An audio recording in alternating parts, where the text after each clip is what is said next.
जय शिवराय. सर्वसामान्य माणसाला निवडणूक संदर्भामध्ये एक प्रश्न नेहमी पडतो की राजकारणातील मंडळी एवढा अवाढव्य खर्च करतात कसा. बघा, साधी गोष्ट आहे की तुम्ही जर पैशाचं गणित जुळवू शकत नसाल तर हे क्षेत्र तुमच्यासाठी नाही. घरचं खाऊन तुमचं काम करायला येणारे कार्यकर्ते कधीच हद्दपार झालेले आहेत. त्या व्यतिरिक्त निवडणूक ही केवळ परस्पर विरोधी विचारांची राहिलेली नसून ती विविध चाली, राजकीय गणित आणि त्याही पलीकडे गेलेली आहे. त्यामुळे निवडणूक आयोगाने भलेही खर्चावरती मर्यादा घातलेली का असेना, त्यापेक्षा कितीतरी अधिक खर्च हा करावाच लागतो आणि तरच तुम्ही या रेसमध्ये टिकून राहाल. त्यामुळेच राजकीय नेते आर्थिक उलाढाल कशा प्रकारे जुळवून आणतात, प्रचारासाठी लागणारे कोटीच्या कोटी रुपये कुठून येतात, कोण मदत करतं, पैसा कसा फिरतो, यामागचं गणित नेमकं काय आहे, या संदर्भातील अत्यंत गंभीर पण तुमच्या माझ्या जिव्हाळ्याच्या महत्वाच्या विषयावरती आपण आजच्या भागामध्ये चर्चा करणार आहोत. नमस्कार, मी लॉयर राजेश सावंत आणि इन्फॉर्मेटिव्हच्या अजून एका भागामध्ये आपल्या सगळ्यांचं मनपूर्वक स्वागत आहे.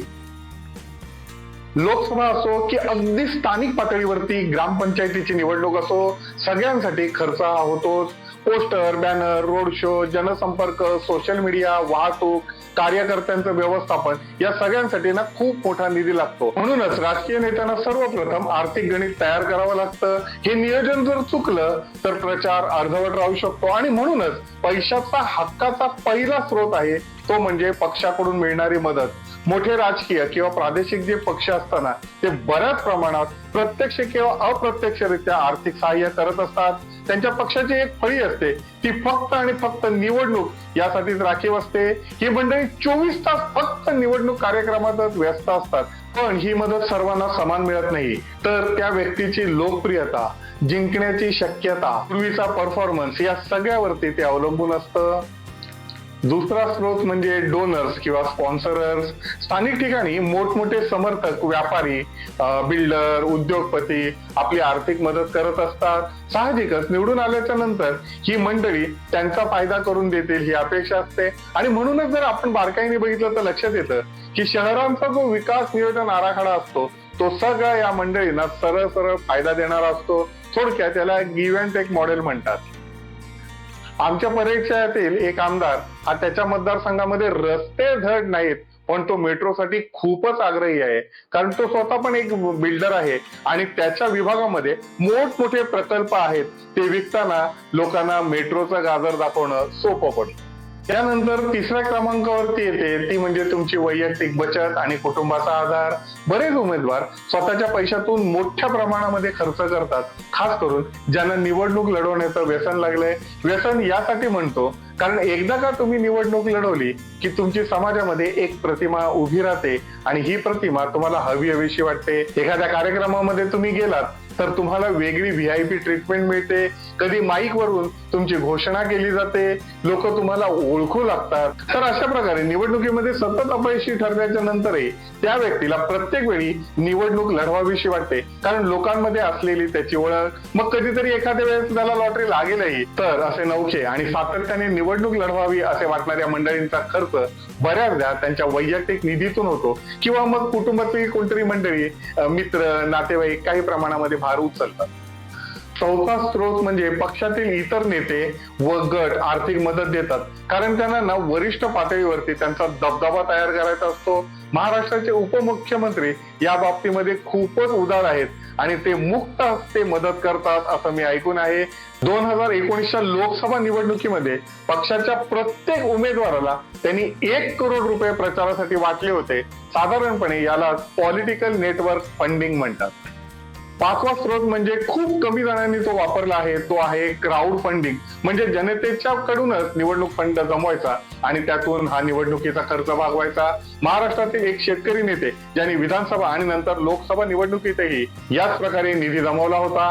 प्रत्येक व्यक्तीकडून 1 रुपया मदत घेतली आणि लाखोंचा फंड जमा झाला. पण हे सोपं काम नाही. जनतेला आश्वासक वाटणाऱ्या व्यक्तीला हे शिवधनुष्य पेलवता येतं. तुम्ही जर प्रामाणिकपणे वर्षानुवर्ष जनतेसाठी काम केलं असेल तर हा प्रयोग करून बघा. पण याचे फायदे आणि तोटे आहेत. फायदा हा की तुमचा आपोआप प्रचार होतो. जी व्यक्ती तुम्हाला मदत करते ना ती बऱ्याचदा तुम्हाला मतदानही करेल, त्यामुळे तुम्हाला वेगळं काहीच करायची गरज नाही. पण तोटा म्हणजे लोक बोलतील की पैसे नाहीत तर हे धंदे कशाला करतो. पैशांच्या नियोजनाबरोबरच आधीच एक अंदाजपत्रक तयार केलं जातं आणि त्यानुसारच मग फंडिंग व्यवस्थापन केलं जातं. पण यामध्ये सगळ्यात पहिल्या नंबरवरती येतं ते प्रचार साहित्य, पोस्टर, कटआउट, गाड्या या सगळ्यांचं नियोजन. दुसरी गोष्ट म्हणजे कार्यकर्त्यांचं नेटवर्क, भोजन, वाहतूक, समन्वय. तिसरी गोष्ट म्हणजे digital marketing, Facebook, Instagram, WhatsApp promotion. निवडणुकीच्या आधीच किंबहुना सातत्याने निवडणूक असो नसो social media team, public relation team ही ऍक्टिव्ह मोड मध्येच लागते.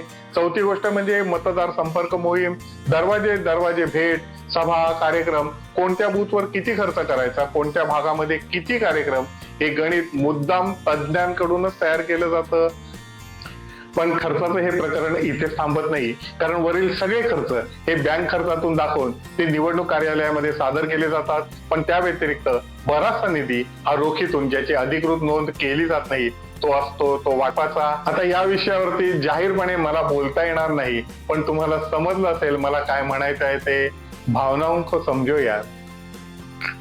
सगळ्यांनाच माहिती आहे की निवडणूक आयोगाने खर्चाची कमाल मर्यादा ठरवलेली आहे, पण प्रत्यक्ष मैदानामध्ये वास्तव वेगळं असतं. दिसणाऱ्या खर्चापेक्षा खरा खर्च कित्येक पटीने जास्त असतो. त्यासाठी काही महत्वाच्या टिप्स.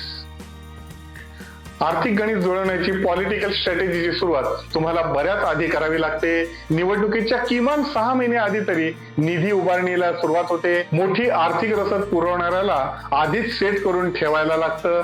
पक्षाचा निधी हा पक्षातील तुमच्या ताकदीवरती अवलंबून असतो. त्यामुळे निवडणूक जाहीर होतात, निवडणूक निधी उपलब्ध होतो. जाता जाता प्रामाणिक कार्यकर्ते आणि उमेदवारांसाठी महत्वाचा संदेश.